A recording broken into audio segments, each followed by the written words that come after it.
Hello दोस्तों, आज हम सीखेंगे कि कंडीशनल सेंटेंसेस क्या होते हैं और उनका यूज़ कैसे होता है। स्टार्ट करते हैं डेफिनेशन से। What is conditional sentence? A conditional sentence is based on the word if.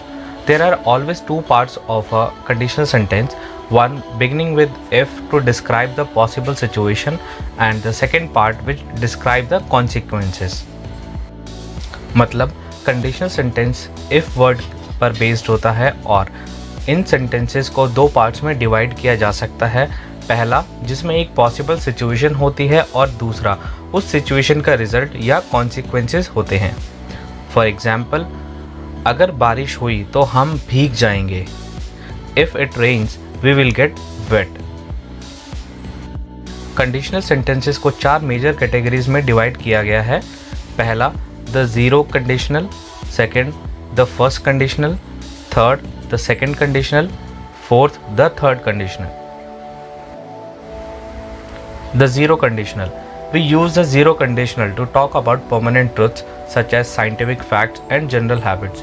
हम zero conditional sentences वहाँ यूज़ करते हैं जहाँ permanent truth या कोई scientific fact या फिर general habit की बात चल रही हो। चलिए समझते हैं।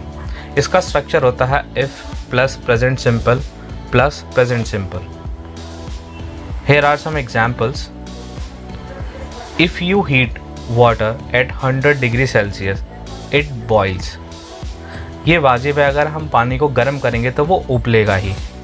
If you eat a lot you put on weight. ये एग्जाम्पल है, एक जनरल हैबिट को बताता है कि अगर आप ज़्यादा खाना खाएंगे तो वज़न बढ़ेगा। The first conditional. We use the first conditional to talk about a realistic situation in the present और फ्यूचर। फर्स्ट कंडीशनल सेंटेंसेस को हम यूज़ करते हैं जहाँ किसी रियलिस्टिक सिचुएशन की बात की जा रही हो, प्रेजेंट में या फ्यूचर में। इसका स्ट्रक्चर होता है if plus present simple, will, can, must plus verb. Here are some examples. If you are free later we can go for a walk. अगर तुम बाद में फ्री हो तो हम वॉक पर जा सकते हैं। If they are hungry I will make some sandwiches. अगर वो भूखे हैं तो मैं उनके लिए सैंडविचेस बना सकता हूँ। ये दोनों सेंटेंसेस एक रियलिस्टिक सिचुएशन को रिप्रेजेंट करते हैं।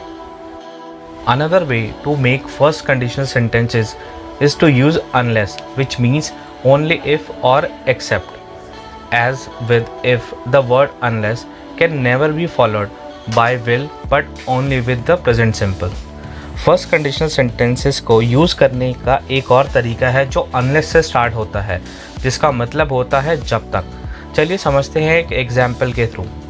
Unless you hurry up you want catch the bus. जब तक तुम जल्दी नहीं करोगे तुम बस नहीं पकड़ पाओगे। We will stay at home unless the weather improves. हम घर में ही रहेंगे जब तक मौसम ठीक ना हो जाए। Second conditional.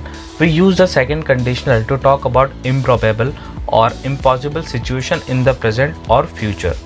इसका यूज़ तब किया जाता है जब हम किसी impossible और imaginary situation की बात करते हैं। इसका स्ट्रक्चर होता है if plus past simple, would, could plus verb. For example, if I had more time, I had exercised more. अगर मेरे पास थोड़ा समय और होता तो मैं और एक्सरसाइज कर सकता। What would you do if you were offered a job in Canada? तुम क्या करोगे अगर तुम्हें कनाडा से जॉब का ऑफर मिले? ये दोनों ही एग्जाम्पल्स इमेजिनरी हैं। The third conditional. We use the third conditional to talk about impossible situations as in the second conditional in the past. We often use the third conditional to describe regrets. Third conditional sentence का use second conditional sentence की तरह ही किया जाता है, बस sentence की जो formation होती है वो पास्ट में होती है और अक्सर इसे रिग्रेट शो करने के लिए यूज़ किया जाता है। इसका स्ट्रक्चर होता है if plus past perfect, would have plus past participle. Here are some examples. If we had left earlier we would have arrived on time. अगर हम जल्दी निकल जाते तो हम टाइम पर पहुँच जाते। If you had not forgotten her birthday, she would not have been upset. अगर तुम उसका बर्थडे भूले नहीं होते तो वो उदास नहीं होती। You could have helped me if you had stayed later. तुम मेरी मदद कर सकते थे अगर तुम रुक गए होते।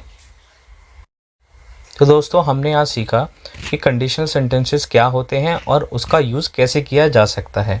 अगर आपको वीडियो अच्छी लगी हो तो प्लीज़ अपने दोस्तों के साथ शेयर करें। Thank you.